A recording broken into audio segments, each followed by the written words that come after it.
The courthouse door was already closing when I reached for it. I missed it by seconds, literally seconds, and I remember thinking, figures. I had just sprinted 2 blocks in a suit that didn't fit anymore. My tie was crooked, and I could still taste the coffee I spilled on my shirt during the 3rd red light. Inside, everyone was already seated. She didn't even look at me. Not at first. She just leaned in closer to him, and whispered something that made his smug little mouth curl. They were sharing a laugh. A laugh. I'm late to my own divorce hearing, and they're sharing a joke like it's a damn brunch table. I didn't sit. I stood in the back, behind a row of suits in silence, heart racing. The judge hadn't even looked up yet. No one noticed me slip in. No one cared. That moment, that exact silence, with her giggling and my name nowhere on her face, that's when it hit me. She thought I wouldn't come. She was counting on it. She had no idea I was carrying the one thing that could end their smiles. For weeks ago, I was nothing. Just a signature on paper, a formality, a name she'd already started deleting. She was gone before she even packed. I didn't scream. I didn't fight. When she took her clothes and our dog's leash and even the backup router, I just sat on the couch, staring. That was my rebellion, sitting too still. But the day after she left, her phone bill hit my inbox. Autopay, joint plan. I clicked it out of habit. There it was. His number. 67 times that month. 3-hour calls at midnight. Texts during our anniversary dinner. And suddenly I wasn't still anymore. She thought I wouldn't notice. She thought I was too dull, too slow, too soft to trace it back. And for a while, I was. But there's something humiliating about reading a transcript of your wife calling you a placeholder. Something corrosive about finding screenshots of your wedding photos, the ones she mocked in a group chat full of emojis and inside jokes that didn't include you. So no, I wasn't late because I overslept. I wasn't late because I was scared. I was late because I waited. I waited until the courtroom was just full enough. Until they were just comfortable enough. Until she looked relaxed beside him, like this was just another step in their little love story. That's when I stepped forward. And her face changed.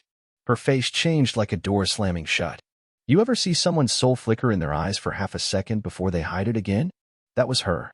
Nadine, the woman who once cried at dog commercials and used to rub my back when I couldn't sleep, turned to stone the moment she saw me standing there. Brent, or whatever his ridiculous name was, glanced over his shoulder with this half-smile, half-smirk, like I was the annoying ex who just didn't know when to give up. He even had the audacity to nod at me, like we were old friends sharing a secret. I almost laughed out loud. The judge looked up, mildly annoyed, but I apologized quickly and took my seat beside my lawyer, not the one she thought I hired. Not the pushover she assumed I'd show up with. No, I replaced him 2 weeks ago with someone who had zero patience for emotional manipulation. I didn't say a word. I didn't need to.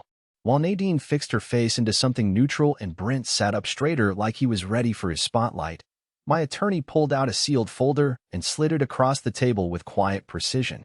He didn't look at me. He didn't have to. We'd rehearsed this. The moment the judge asked if there was any additional evidence to be presented regarding the petition, my lawyer stood like he'd been waiting his whole life for this exact cue. Your Honor, he said calmly, we'd like to submit a supplemental file for review. We believe it significantly alters the nature of the division being discussed. Nadine blinked. Brent leaned forward. The judge, probably expecting some forgotten financial form or updated asset list, opened the folder and adjusted her glasses. The room didn't go silent because it was already silent, but the feeling of the room changed, like the oxygen shifted direction. The judge's eyebrows lifted slowly. She flipped through pages like she couldn't believe what she was reading. And then she looked up, not at my lawyer, not at Nadine, but straight at me. Mr. Wells, are you confirming that all of this was collected prior to today? Yes, Your Honor, I replied, finally speaking. My voice cracked embarrassingly, but it didn't matter. She turned to Nadine. Would you like to comment before I enter this into the record? Nadine looked at the file like it might explode. I don't know what that is. I haven't seen it. I believe you're featured in it quite prominently, my lawyer said, not even pretending to hide the bite in his tone. Along with your partner. Brent shifted in his seat. Inside that folder was everything. Screenshots of her messages. Voicemails where she called me deadweight. A printed transcript of her group chat with friends laughing about how I still folded her pajamas like a butler while she was off getting real attention. And the highlight? A short but very clear audio recording, legally obtained, from a home security mic she forgot we even had, in which she not only confirmed the affair, but detailed how she planned to bury me in court before I even knew what hit me. I didn't even need to press play. The judge read the transcript and closed the folder. Given this new information, she said slowly, measuring each word, I'll be pausing this proceeding for immediate review of the proposed settlement. And I would advise both parties, especially the petitioner, to prepare for a re-examination of spousal claims and asset entitlements. Nadine's mouth opened, then closed. Brent muttered something under his breath. I heard, what the hell, but I didn't care. I didn't look at them when I stood. I just walked out. My legs felt like they belonged to someone else. I couldn't even process it. I had imagined this moment for weeks, rehearsed it during sleepless nights, pictured their shocked faces, dreamed of vindication. But the truth is, when it finally happened, it didn't feel triumphant. It just felt sad. Not because I pitied them, but because I realized how long I had let myself live as a shadow. How many mornings I made her coffee, how many nights I rubbed her feet, how many apologies I whispered into the dark for things I didn't do, all while she laughed behind my back with a man who once posted a gym selfie captioned, Alpha Vibes Only. I stood outside the courthouse and let the wind hit me. I didn't cry. Not yet. But I knew it was coming. Then my phone buzzed again. A message. From her. It said, You're really going to regret this. I just stared at the screen. She still didn't get it. She still thought I was the same man who folded her laundry and took the blame for her bad moods. She had no idea I was just getting started. I didn't reply to her message. I didn't even save it. I just let it sit there on my screen until the display dimmed and faded into black. Something about the way she wrote it, You're really going to regret this, was almost funny. After everything she'd done, I was supposed to feel regret? For finally defending myself? For showing up when she bet I wouldn't? I walked to my car in a haze, the courthouse slowly disappearing behind me. My hands were shaking again. Not from fear this time, but from the weight of how much I'd held in. It was like my body didn't know what to do now that I'd finally pushed back. I sat behind the wheel, gripping it without starting the engine, just breathing. I should have felt satisfied. I should have felt victorious. But honestly, I felt hollow. Like someone had knocked down every wall inside me and now there was nothing left but echo.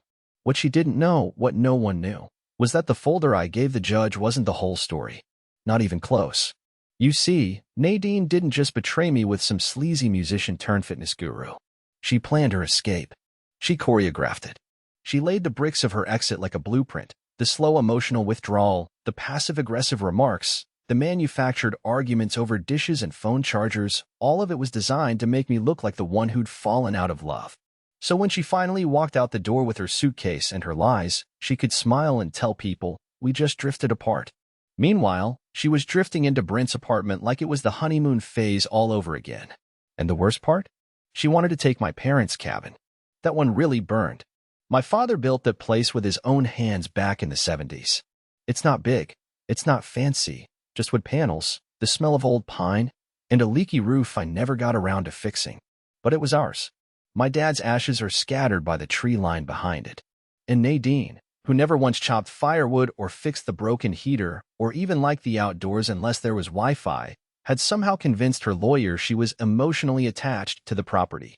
She wanted it as part of her settlement. As a keepsake. That's when I stopped being sad and started getting angry. So 2 nights before the hearing, I drove up to the cabin. I didn't tell anyone. I went alone, with nothing but a thermos of coffee, a stack of old storage boxes, and a folder of every legal document I had on the place, deeds, tax records, proof of sole ownership. And one more thing, a small security camera I'd installed in the cabin months ago, after our last visit. I had forgotten all about it until I scrolled through the app on my phone and saw footage from a rainy Friday night 3 weeks earlier. Brent, in my flannel, drinking my whiskey, with Nadine, sitting on the arm of the chair, kissing his neck while mocking my lumberjack cosplay. It was all there. On audio. In HD. I downloaded everything. Not just that moment, but hours of footage I had no idea existed. Her feeding him from my cast iron skillet, laughing about how I couldn't even make eggs without asking permission from a YouTube tutorial. Him saying, you'll get the cabin. Just keep playing nice. They had already moved in, at least mentally. So I did what any hurt, pathetic, exhausted man would do. I packed up everything that belonged to me, my dad's tools, old photo albums, the camping gear, the letters from my mom that Nadine never knew I kept. I loaded it all into my trunk in the pouring rain. Then I locked the cabin, And before I left, I planted a big red sign in the front yard that read, "Not yours. Never was. Never will be." And I took a picture. Now, sitting in my car after court, I scrolled back through that photo.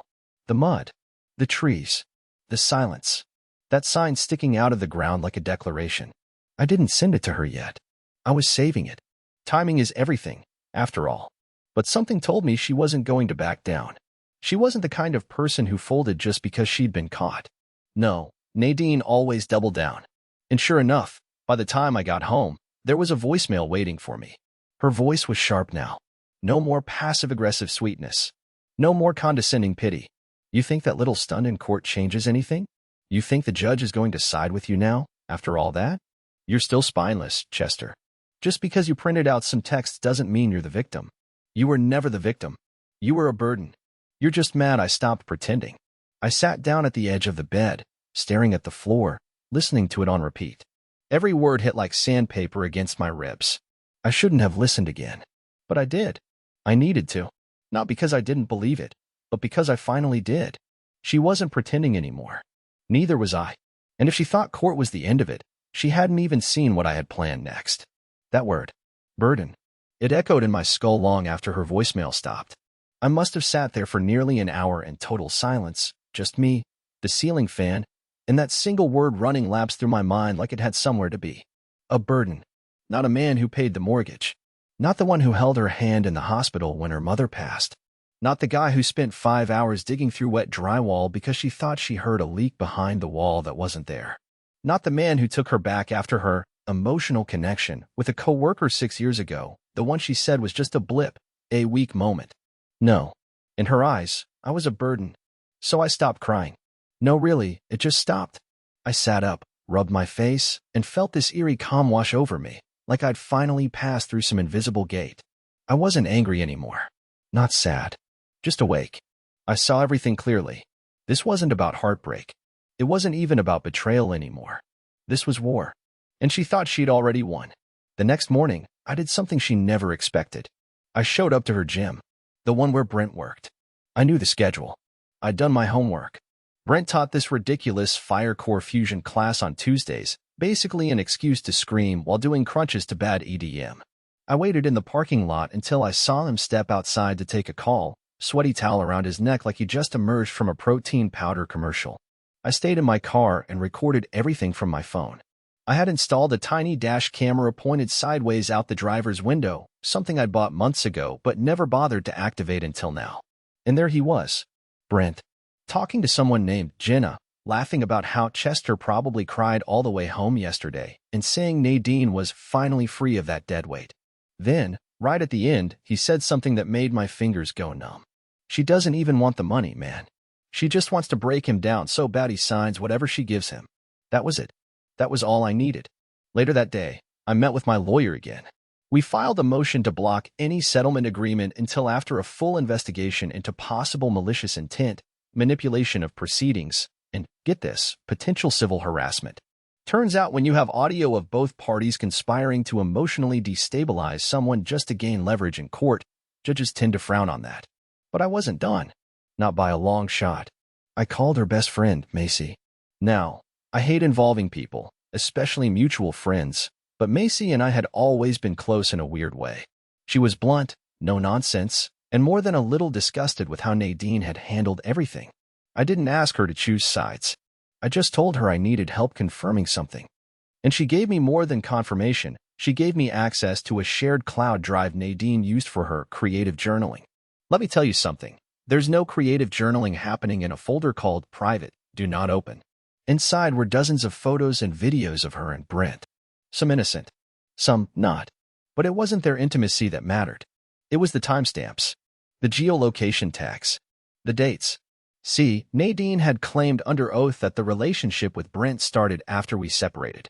But these images proved otherwise. Many were taken while we were still very much married, on days she told me she was working late or visiting her sister in Tacoma.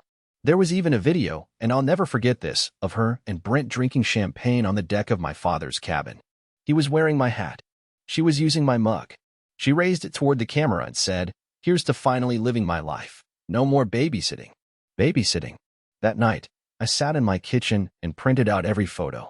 I arranged them neatly, clipped them into a fresh binder, and labeled it for court Exhibit B. I didn't do it out of spite. I did it for clarity. Because at this point, I wasn't trying to hurt her back. I wasn't even chasing justice anymore. I just wanted the truth laid bare. For once. For everyone. Still, I wasn't stupid. I knew Nadine wouldn't just sit back and watch me take control of the narrative. And I was right. That evening, I got an email from a reporter. Small-time outlet. One of those gossipy digital magazines that make their money off divorce drama and local scandals. The subject line read, "Chester, would you like to comment on recent allegations?"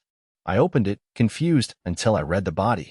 Apparently, Nadine had told them I was unstable, potentially dangerous, and engaged in a campaign of digital stalking and manipulation.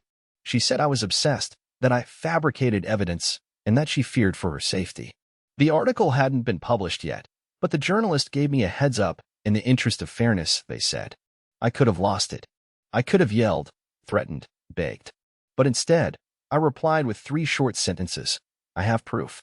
I have timestamps. Let me know if you'd like the full story. The reporter responded within minutes. So while Nadine was getting ready to spin her story for the world, I was sitting at my desk, preparing a different version. The real one. Backed up. Clean. Meticulously organized. Because if she wanted to play dirty in public, she'd have to do it while standing knee-deep in her own lies. And the best part? She still didn't know what was waiting for her in that courtroom next week. The strange thing about truth is how quiet it is. It's not flashy. It's not loud. It doesn't come with emojis or threats or smug, performative speeches. It just sits there, stubborn and still, waiting for someone brave enough to point at it and say that. That's what really happened. And once it's out in the open, there's no stuffing it back into the dark, not even if you scream over it. Nadine never learned that. The day after the journalist emailed me, I met him in person at a local cafe. I didn't bring a lawyer. I didn't dress up. I didn't try to spin it. I just brought the binder, the one with the photos, the geotags, the screen captures, the security footage stills, and slid it across the table.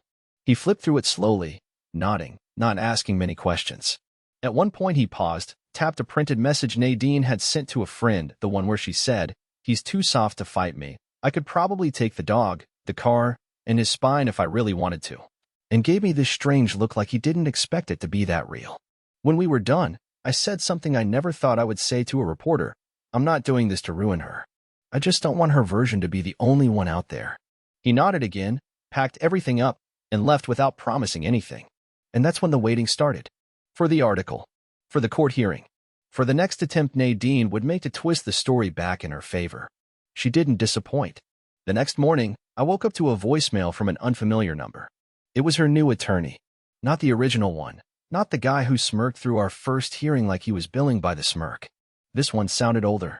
Sharper. The tone was formal, almost cautious. He wanted to discuss a possible renegotiation of the settlement before the upcoming court date. That was my first clue that the article had gone live. I pulled out my phone and opened the site. Front page. Headline read, "Divorce battle turns ugly. Husband provides evidence of lies, leaks, and legal games." There was no picture of me. No clickbait-style twist. Just a quiet, factual takedown of everything Nadine had claimed. The article didn't paint me as a hero, and I didn't want that anyway, but it made it very clear that I wasn't the monster she tried to sell. It quoted text logs, included stills from the footage, and, most importantly, exposed the attempt to sway court proceedings by manipulating my emotional state. I expected her to call. I expected rage, threats, a screeching monologue. But she stayed quiet. Which was worse. When someone like Nadine goes quiet, it's not because they've run out of venom, it's because they're mixing a stronger batch. And sure enough, 3 days before the court hearing, I got an envelope in the mail. No return address. Just my name, printed in all caps. I opened it and immediately recognized what it was, a draft of a restraining order.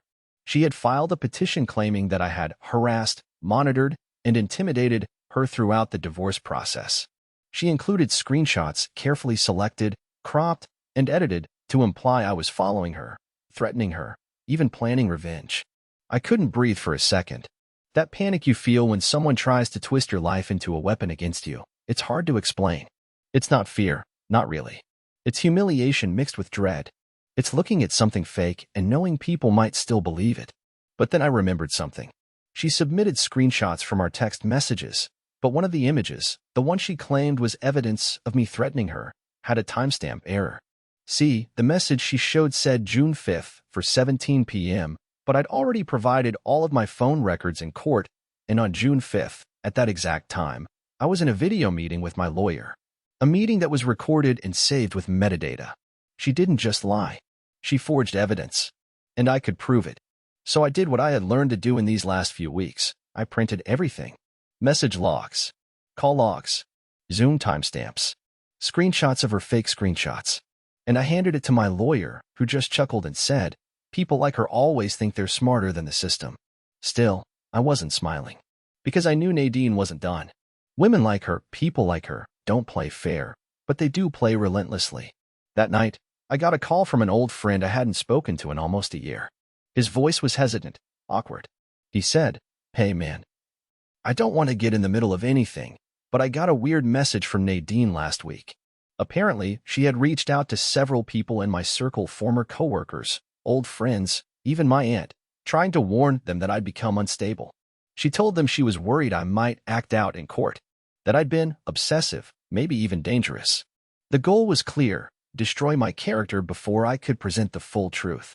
Poison the well before the jury even got a drink." But here's the thing. She underestimated how many people still believed in me. Some were polite, some were quiet, but enough of them forwarded me the messages. I compiled them all into a second folder. By the time I was done, I had a case not just for divorce, but for defamation. The morning of the next hearing, I wore the same suit I'd been married in. I didn't even do it consciously. I just grabbed it from the back of the closet because it still fit, barely, and I didn't have the heart to donate it yet. But the symbolism hit me halfway to court. It felt like poetic armor, like I was walking into the fire in the same clothes I once wore, believing in love. And this time, when I opened that courtroom door, I wasn't late. She was. I sat on the cold bench outside the courtroom with my binder resting on my lap like a loaded weapon. For the first time since this whole circus began, I wasn't dreading what was going to happen behind those doors. I wasn't sweating, second-guessing, or silently wishing for it all to disappear.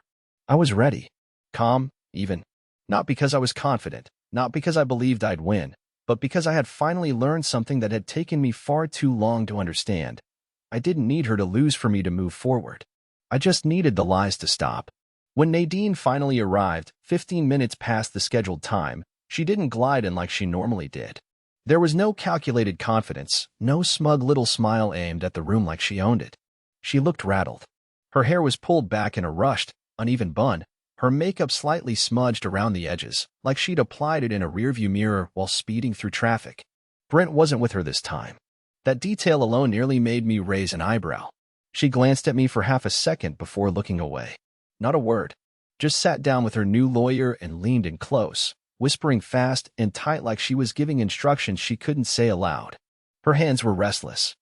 The kind of twitchy I hadn't seen since our second anniversary, when her mother had accidentally spilled the beans about Nadine once being engaged to someone else. That same kind of restless guilt. The judge walked in, and the courtroom rose. All the breathing in the room seemed to sink into one long inhale.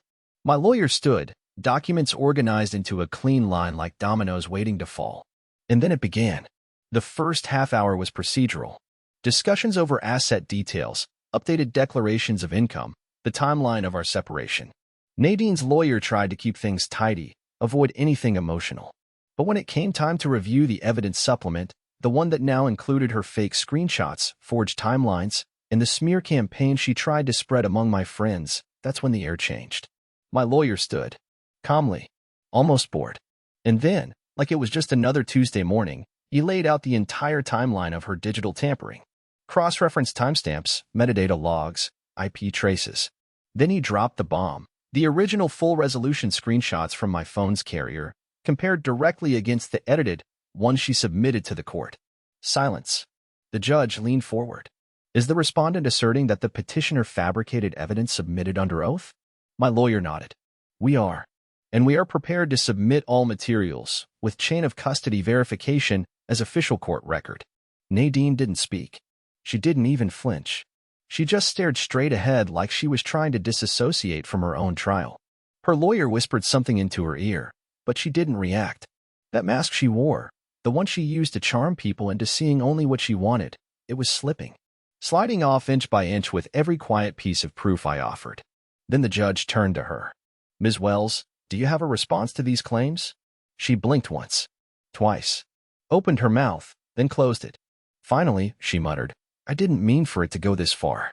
Not, I didn't do it. Not, this isn't true." Just that. The courtroom didn't explode. No gasps, no loud reactions. Just the silent, awful settling of weight onto the floor, like something irreversible had happened and everyone felt it in their bones. That was when I realized I'd crossed the invisible threshold between being the broken husband and becoming something else entirely, not strong, not heroic, but finally unbound. The judge called for a recess and said she'd need time to reevaluate the financial requests given the new context. Nadine didn't move. She just sat there, palms open on her knees, staring at the floor like she was hoping it would swallow her. I stepped outside into the sunlight and breathed so deeply my chest ached. I didn't smile. I didn't call anyone. I didn't even check my phone. I just stood there, leaning against the stone pillar of the courthouse, listening to traffic, wind, and the sudden strange quiet of no longer being beneath someone else's thumb. But my moment of peace didn't last long, because just as I was about to head to my car, someone tapped me on the shoulder. I turned around, expecting my lawyer or maybe the clerk. Instead, I found myself face to face with Brent. He wasn't smiling. He looked tired. Greasy hair pulled under a ball cap, dark circles under his eyes like he hadn't slept in days. He didn't even look angry. He just said one sentence, low and bitter. "She lied to me too." I didn't answer. Not because I didn't have 1,000 things I could have said, but because for once, I wanted someone else to sit in the silence and squirm. Then he added, "You're not the only one she used." He shoved a wrinkled envelope into my hand and walked off before I could ask anything else. I stood there, stunned, holding this mystery in my palm like it might explode. Back in my car, I opened it slowly. Inside were photos. Dozens of them. Nadine. With another man. Different from Brent. Different timeline.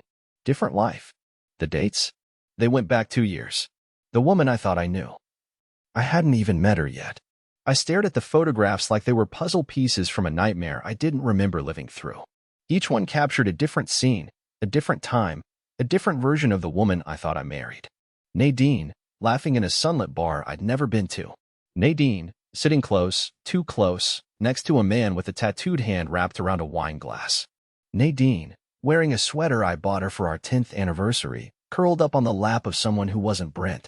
His name, according to the note Brent scrawled on the back of one of the photos, was Caleb. The timestamps didn't just overlap with our marriage, they cut through the middle of it like a rusted blade.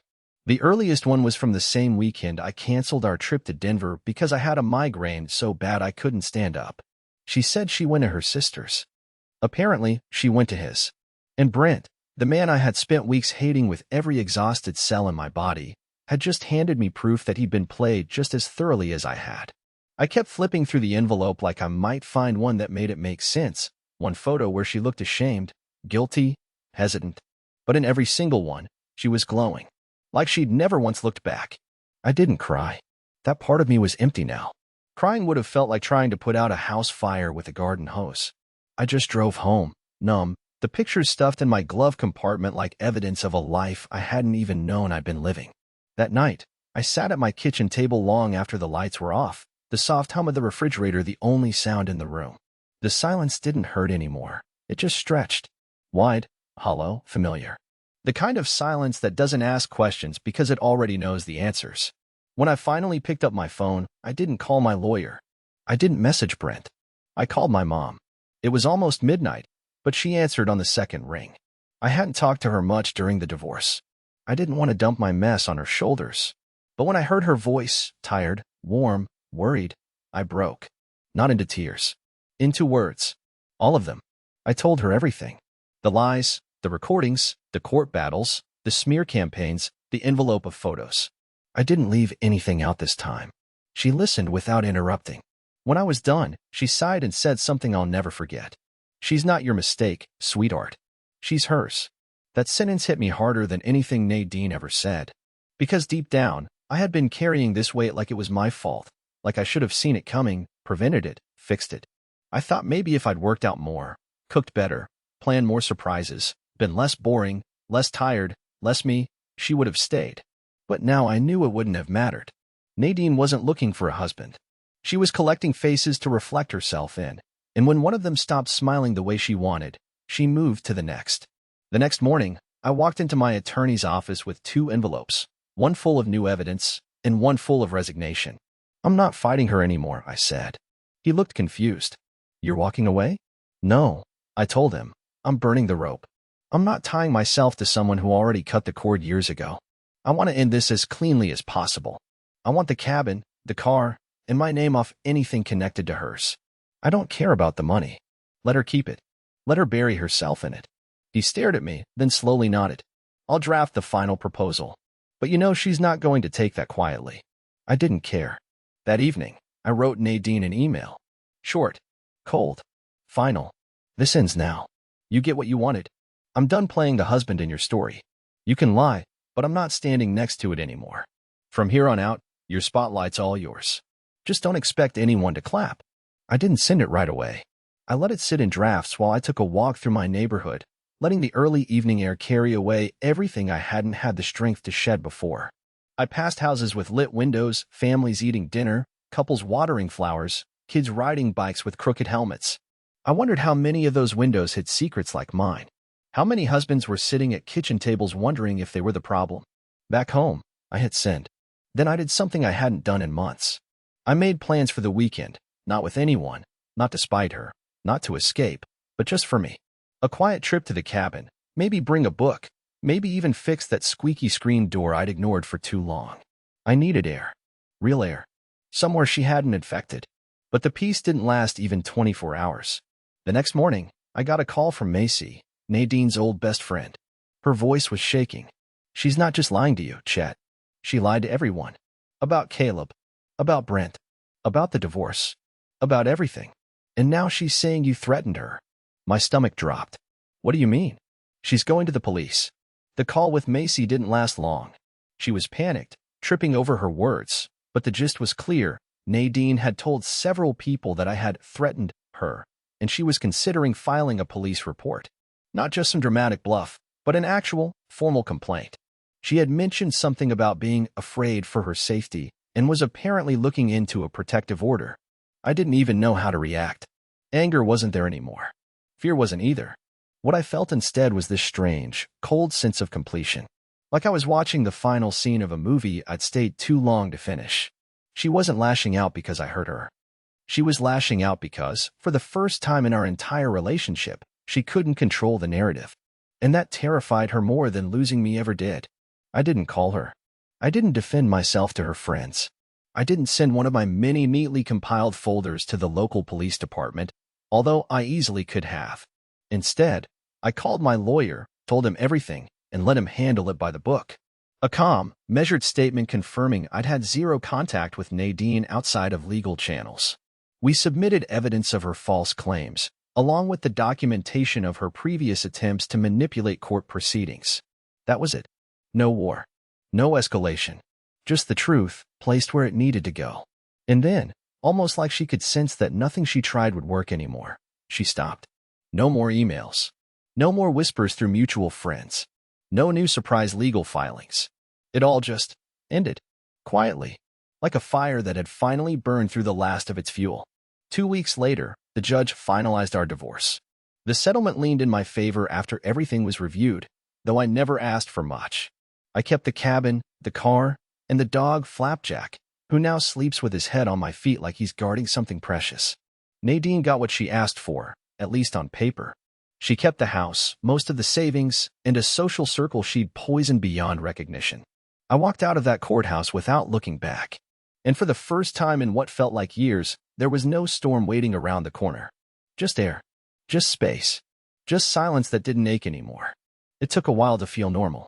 I didn't wake up one day suddenly healed. I still checked my phone expecting chaos. I still looked at empty spaces in the house and remembered what used to be there. Her coat on the hook, her perfume in the bathroom, her laughter echoing in the wrong moments. But over time, something else took root. Peace. Real peace. Not the fake kind you tell people you found when you're still unraveling inside. The kind that builds slow, almost invisible.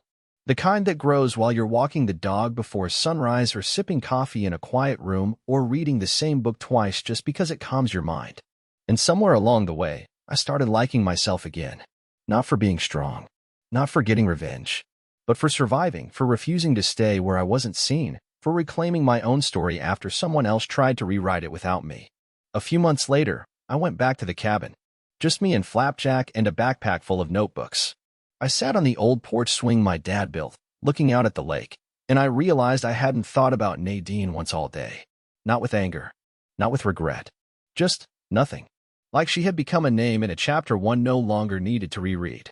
That evening, I lit a small fire in the old pit out back, tossed in the final copy of the court documents. Not out of bitterness, but closure. Let the ashes drift somewhere quiet, far from where they were born. As the flames faded, Flapjack curled up beside me and I whispered something I never thought I'd get to say. It's over. And for the first time in years, I actually meant it.